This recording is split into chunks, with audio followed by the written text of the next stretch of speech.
سەرۆکی ئەمریکا دۆناڵد ترامپ بەڵێنی نەدا لە دوای هەڵبژاردننی 3 تشرینی دووەمی داهاتوو بە ئاشتیانە دەسەڵات ڕادەستی جۆ بایدنی ڕکابەرە دیموکراتەکەی بکات. ئەوەش کاردانەوەی ئەندامانی حیزبی دیموکرات و تەنانەت کۆماریەکانیشی لێکەوتوتەوە.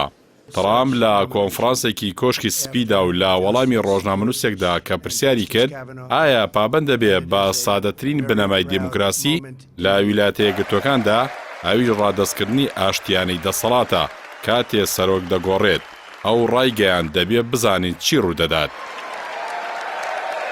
بایدن لە وەڵامی ئەو لێدوانی ترامپدا لە تویتێکدا دەڵێت ئێمە لە کام وڵاتەدا دەژین، ئەوەی ئەو دەیڵێت نائەقڵانیترین بابەتە، نازانم چی بڵێم.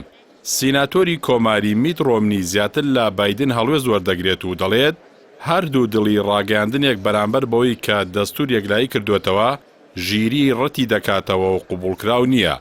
لە تویتێکدا دەڵێت ڕادەستکردنی ئاشتیانەی دەسەڵات بنەمایەکی ڕیشەی دیموکراسیە بەبێ ئەوەی ئێمە لە بیلا رووسیا دەچین. ئەوە یەکەم جار نییە کە ترامپ گومان دەخاتە سەر هەڵبژاردنەکان بەهۆی ئەو ترسەی کە لە دەنگدانی پۆستی هەیە کە بەهۆی پەتای کۆرۆناوە دیموکراتەکان جەختی لەسەر دەکەنەوە. لە ساڵی 2016دا کاتێ بۆ یەکەم جار خۆی پاڵاوت بۆ سەرۆکایەتی بەڵێنیدا با قبولکردنی ئەنجامەکانی هەڵبژاردن ئەگەر ڕوون بێت و تێیدا سەرکەوتوو بێت.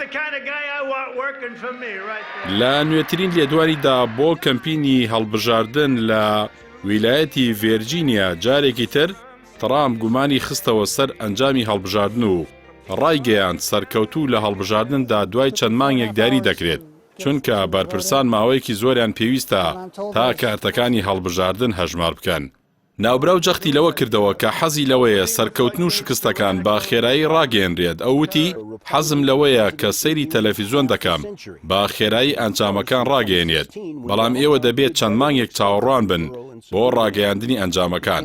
دەکرێ من لە پێشەوە بم، بەڵام دوای ئەوە بەردەوام کار وەردەگرن چونکە هەر لە ئێستاوە دەڵێن بۆی هەیە کارتەکان درەنگ بگەن.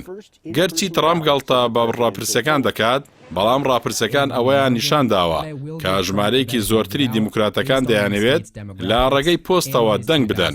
بۆیە ترامپ لەو ئەنجامە دەترسێت و بەبێ گوێدانە پەتای کۆرۆنا بەردەوام داوای ڕەتکردنەوەی دەنگدان لە ڕێگەی پۆستەوە دەکات. بەڕێوەبەرایەتی کەمپینی ترامپ لە چەندین ویلایەت سکاڵای یاساییان تۆمار کرد بۆ ڕێگری لە دەنگدان لە ڕێگەی پۆستەوە و تیایدا سەرکەوتوو نەبوون. هەر بۆیە لەم ڕۆژانەی دواییدا ناوبراو ڕەتی دەکاتەوە کە بە ئاشتیانە دەسەڵات ڕادەستی جۆ بایدنی ڕکابەری بکات.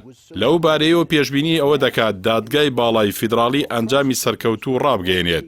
بڕیارە دوو ڕکابەرەکە ڕۆژی 29 ئەم مانگە یەکەمێن مێزگردی سەرۆکایەتی ئەنجام بدەن کە ئەو ساتەیە بە حاڵەتی ڕوبەڕووبوونەوەی ڕاستەقینەی دراماتیکی دەژمێرێت لە هەڵبژاردنەکەدا کە تا ئێستا بایدن لە پێشەوەی ڕاپرسەکاندایە و چاوەڕوان دەکرێت ئەو سێ مێزگردەی کەمپینی هەڵبژاردن ڕای زۆرێک لە دەنگدەرانی ئەو وڵاتە بگۆڕێت.